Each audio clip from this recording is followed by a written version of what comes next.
दिमाग खराब हो मर क्या मुकेश भाई आज दिमाग में काहे खराब है? वो गरम हो गया। कथी कहिए साला ई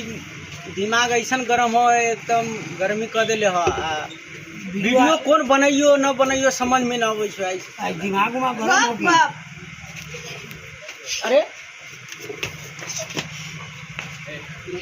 की मुकेश भाई दिमाग गरम हो गया। ए मादे कथी कहिए छारा सब और पगला गई छो चल चल कल्पना कहां चलियो चल ठंडा कर अब ठंडा कर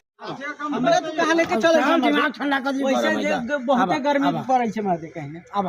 अब लेके जाई झूठो के ना हमरा पगले और दिमाग गरम तू करे छै हमरा अब अब रोक दे अब बैठ बैठ पहले दिमाग ठंडा होते हो हाँ देखो देखो हाँ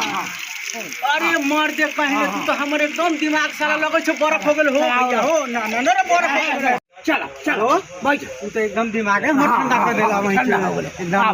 अब बैठ बैठ बैठ ठीक हो तू बैठ बैठ बस कर हाँ